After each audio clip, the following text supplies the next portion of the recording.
All right, guys. Our next guest is an MMA legend and a pioneer in the sport, a former UFC light heavyweight champion, Strikeforce middleweight champion, WEC light heavyweight champion, and interim king of pancreas. He now joins us on the program.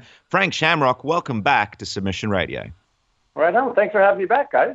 It's always a pleasure when you come on. Now, Frank, we know you were busy over in Japan recently commentating for Ryzen.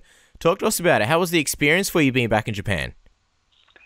It was pretty cool, although it was very quick. It was a very fast trip. But yeah, it was pretty neat. We haven't been there for a few years, maybe about 5 years now. I mean, we know you had some big fights in Japan, and you're a big star over there. What did you get up to in your short, limited time over there in Japan? Because, I mean, we imagine you've got a lot of friends, a lot of contacts, a lot of fun things to do, probably some fun parties to attend. So you've got sort of your pick of the litter of what to get up to. So what did you choose? What did you actually end up doing when you weren't commentating for Ryzen? We worked nonstop, and then we had one day of leisure, and we went to Ome, which is northern Japan in the mountains, and we saw the Cherry Blossom Festival, or what was left of it. So it was pretty nice. We got a little day off and did a little relaxation, and we rarely get relaxation, so it was nice.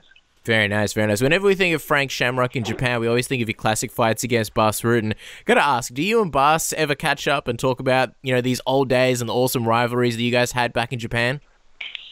Totally. Yeah, we do. I produce their podcast, Rutten and Ronaldo's podcast, so I get to see him about once a week, and it inevitably comes up, both the fights and the times and everything else we did, because it was just a crazy time to be a young fighter in an emerging sport, and then also to have no rules in Japan and kind of be able to do whatever you want. That's news to us that you produced the podcast, and it's a great show. Just curious. I mean, you've had so many great fights in Japan.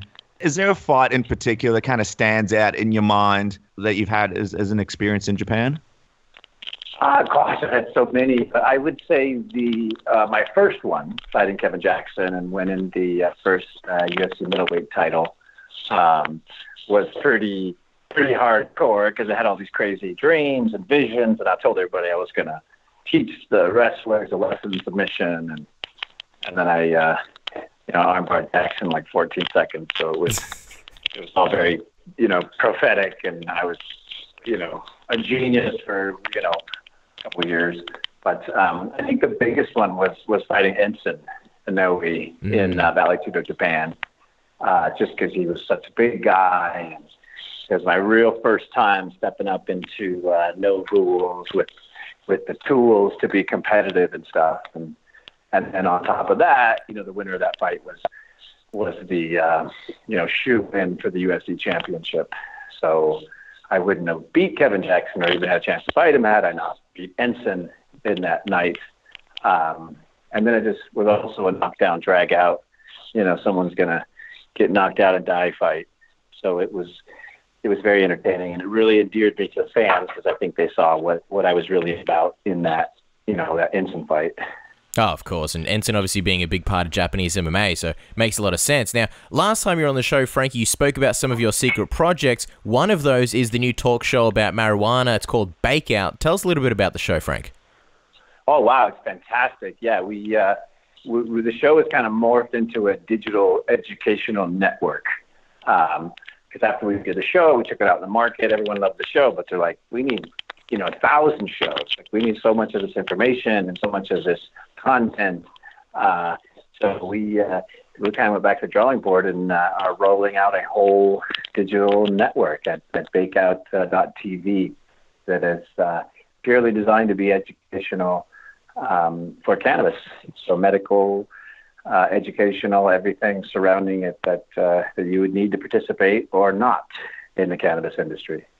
I mean, cannabis is obviously something that has a big upside, but it's still not really legal in most parts of the world. I mean, from your perspective, why is it taking so long for a lot of the states in the US and other countries around the world to really kind of recognize the health benefits and the other benefits that cannabis and sort of marijuana can provide? It's just been a lot of misinformation and political, positioning. And, cannabis and marijuana and the whole, genre of personal medicine is an easy one to kind of attack and to, vilify and attach to certain things. But, the science doesn't lie. What we're figuring out now is, it's been 50 years of documented experimentation, and we're just finding out it's a medicine. It's a plant like anything else. In the rest of the world, I think a lot of them have followed suit with, America, and, followed our medical ideas. It goes back to natural medicine being the best thing for you. And, do we have access to it? Can we consume it? And, what are the ways to do it? And I think everyone has the right, no matter where you live in this world, to consume what the earth gives us as medicine. And there should be no barriers on that. And I think the world's catching up because they're figuring it out. It's always been with us. It's always been a medicine. And it's only been, a vilified medicine in the past, 100 years or so. And I got to ask, Frank, because we've had a lot of legends on the show who speak about where their bodies are at these days, and, a lot of them are in a lot of pain. I'm just wondering, have you, even Bas Rutten, he's got his CBD that he's behind as well. Have you sort of used marijuana to deal with injuries? And I'm just wondering if you can give examples of how it sort of helped you in your career and sort of life after MMA. Oh, for sure. Well, I used it my entire fighting career. Oh. Because when I was 16, I was diagnosed with scoliosis and a broken spine. I have a spondylolisthesis in my L3. So technically, I have a broken spine. And they told me when I was 16 I would never play contact sports, and that I would need spinal surgery, and I would need to be in a cage for a year, and then I would need to be on pain management for the rest of my life. And I told them I was going to be a world champion. I had always other plans. But it led me down a path of natural medicines because I was, most people go home and they heal. I don't heal. My spine's jacked. Like, I'm jacked to this day. And, all the doctors said there's no way I could do this career. But I was able to do the career because I had a very consistent, very reliable medicine that healed inflammation, attacked pain, and also made me a lot happier about what I was doing. So I always laugh because to me that was a performance enhancer the entire time. Natural medicine, that was enhancing my ability to perform. But I would have never been as successful as I was or am today without it, because I would be on Vicodin and oxycodone and all the other highly addictive painkillers to manage my pain. I'm on nothing but cannabis, not aspirin, nothing. Wow, that's crazy. I had no idea how much of an effect it had on your career and sort of how often you were doing it. I was wondering if you can share with us, Frank, what was your preferred consumption method when it came to marijuana? And also, how did you tackle, drug testing, especially towards the end of your career? And was there sort of a window where you would stop consuming marijuana? Or how often did you partake? Did you take it right up until your fights? Talk to us about that. Sure. Well, the last question first. The golden timeline is 3 weeks. Mm-hmm. So I would stop 3 weeks out. I would just be in pain. I would, up my ice usage. And occasionally I would take painkillers during that time, leading up to championship fights or otherwise, just because of the testing. And there was no, ability to use back then. And I've always consumed, and I've always consumed in what I thought would be the healthiest and best way possible. When I was a kid, that was smoking, that was getting it, I didn't know how. Now I consume it in a vaporized organic format.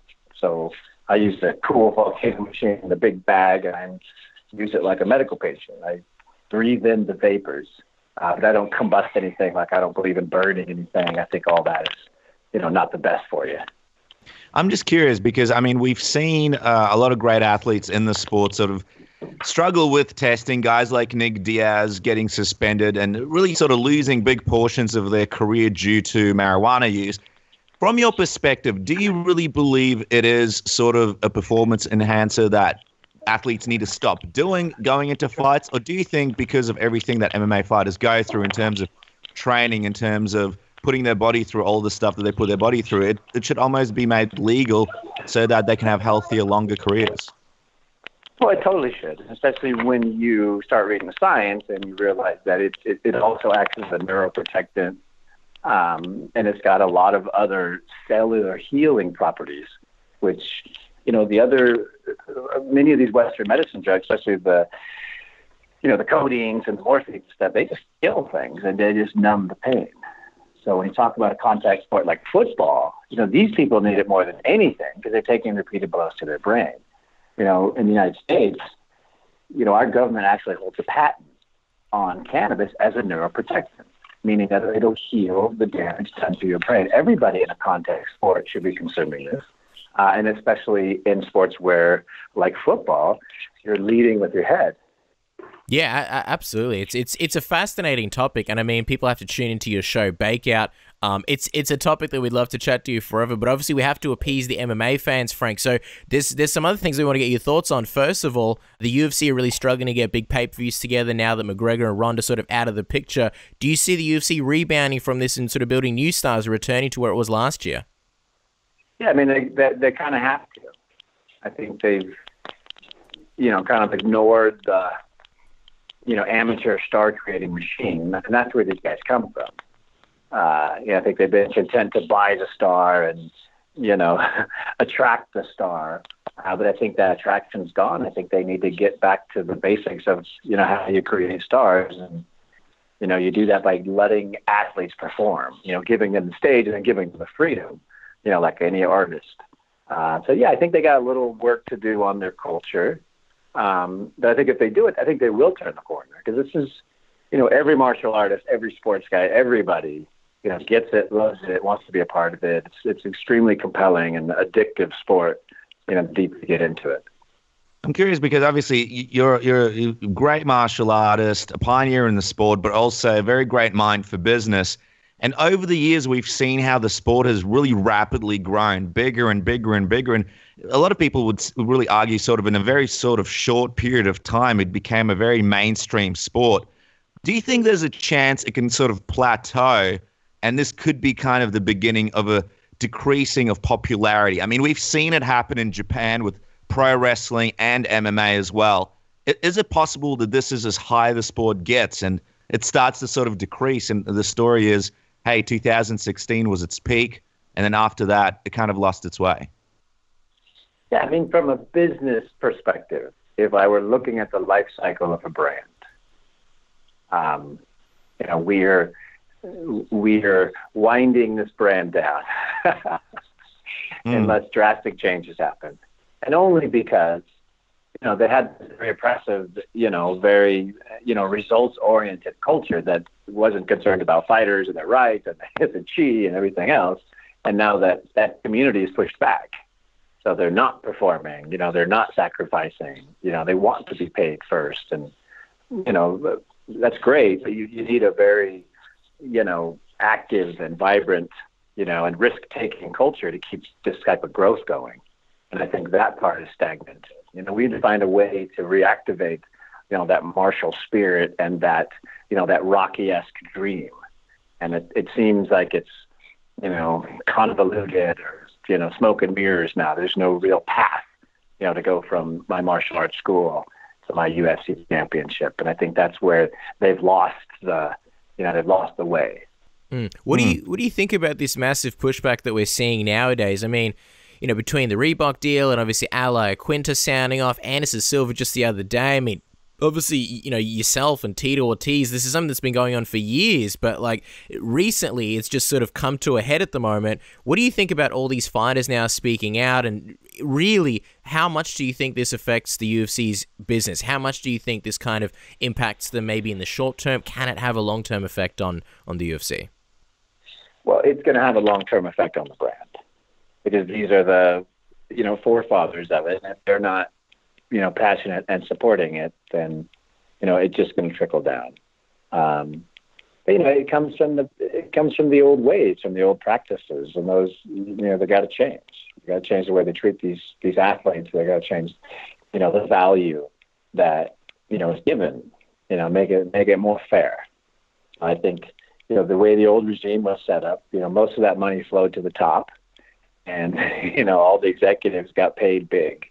But, these guys that really sacrificed, they didn't get much. And now they're starting to, speak about it. There's no pensions. There's no support. I know these guys, they're crippled. They got nothing.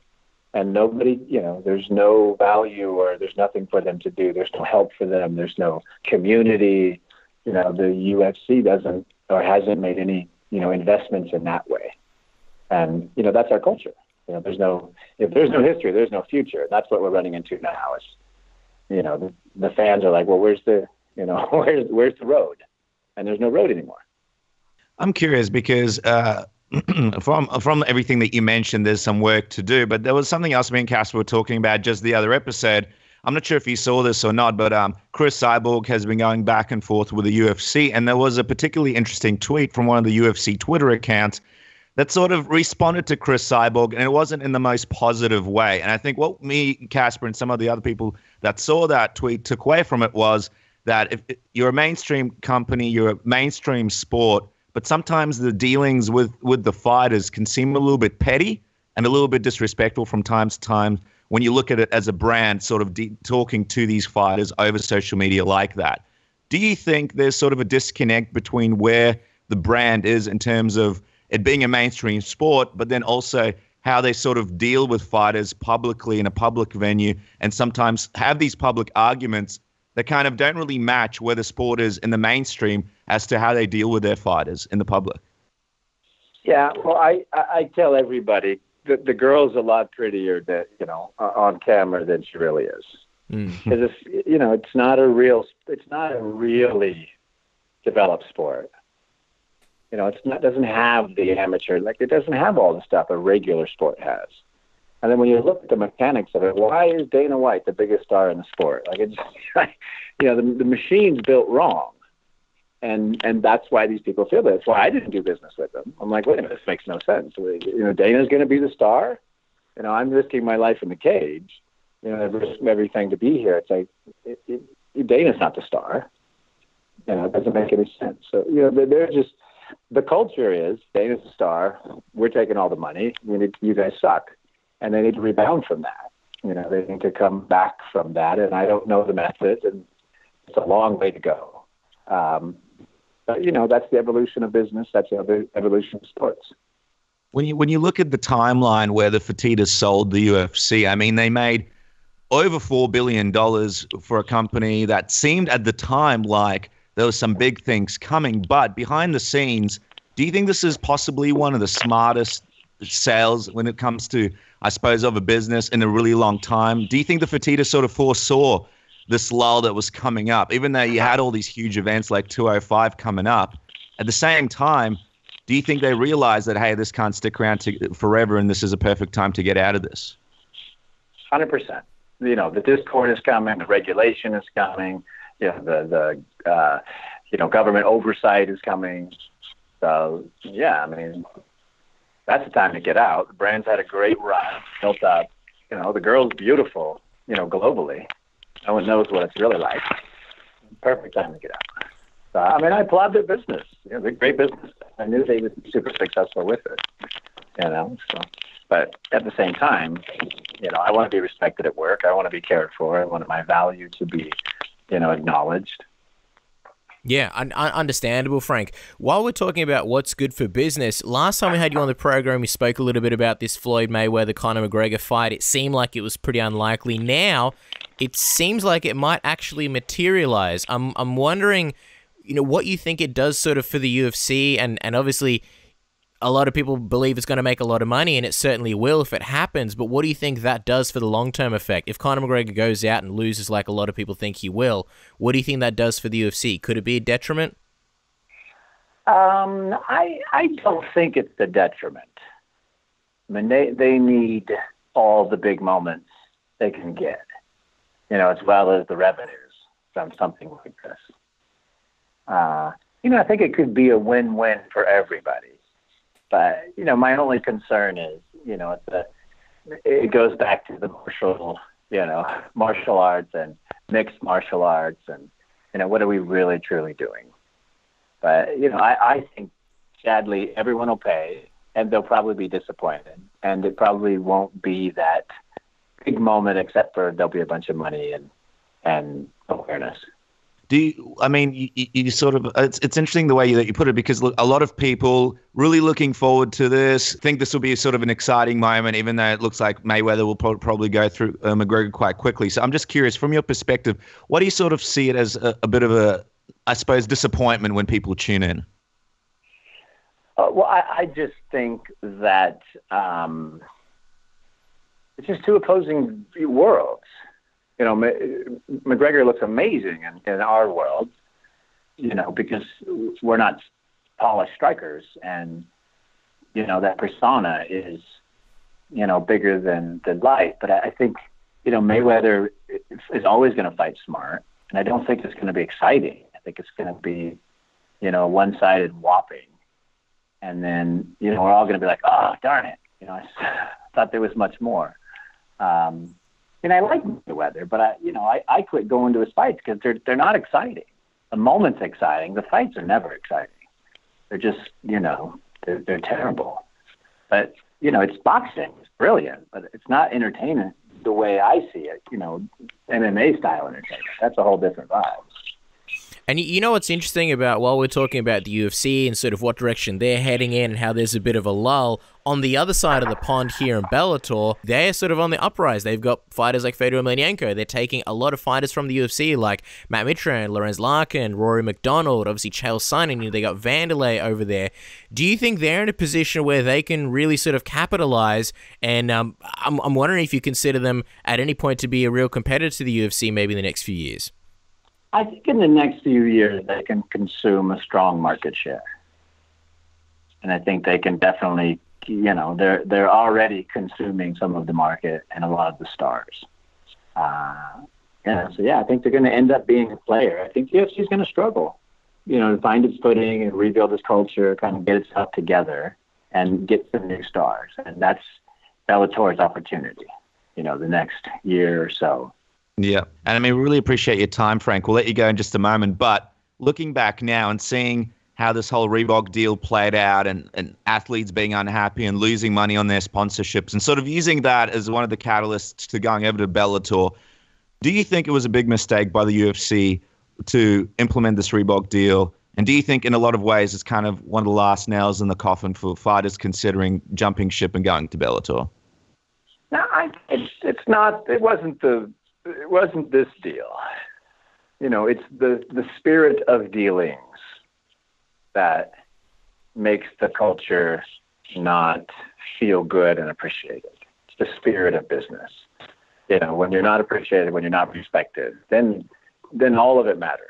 You know, when you are, then none of it matters. Then you love it and you're happy. And, you know, but their practices and the way they, you know, directed this industry and then monetized it. No, it wasn't always the sweetest and nicest. And, you know, I'm in an industry where I risk my personal body for entertainment, and I demand that respect, or I'm not interested in a relationship. And, you know, they're meeting, you know, they're taking, you know, big white collar business and trying to mash it into this artistic culture. And they're finding, you know, you have to be nice to people and you have to be kind to them. You have to support them, you know, provide for them in the future. And I think it'll all right itself, but they're going to struggle while they figure it out. The future is going to be very interesting. Frank, as we let you go, just wanted to ask you, is there anything else you can tell the fans about as far as what we can look out for from you next? Anything else big happening for Frank Shamrock in 2017? You obviously got your great show, a potentially network and bake out. Anything else that we can look forward to? I never say anything that's cool and going on. But let's just say I may be doing a lot of work in MMA very shortly. Wow! So something. This is compared to before. So you've got a big thing that you've got coming up. A lot more work than you have been previously. Is that what you're saying? Well, technically, I'm actually doing work now. So yeah, but I've been thinking about getting back into MMA in some capacity, so I'm figuring that out. But I anticipate some more MMA in my life. Wow, would it be in a public forum by any chance? Perhaps. Wow. Perhaps. I can't talk much about it, but I see a lot of it coming in my future, and I'm deciding how to deal with all of that. Wow. I mean, look, big things coming up. And I mean, obviously fans would jump to the conclusion that Frank Shamrock's coming back for another fight. Can we rule that out at this point? It's not a fight, but it's some kind of big thing in the world of MMA. Yeah. Can't be fighting nobody. I'm too old for that. But there's plenty of other stuff to do, and I'm going to do a bunch of that. All right. Well, then we look forward to finding out what exactly that's going to be. And Frank, when you do have something finalized, you got to come back and hopefully do a big reveal. We'd love to tell everybody about it. In the meantime, you guys can follow Frank Shamrock on Twitter at Frank Shamrock. And Frank, we always appreciate you coming on the show. We really appreciate it. All right on, guys. Thanks for having me.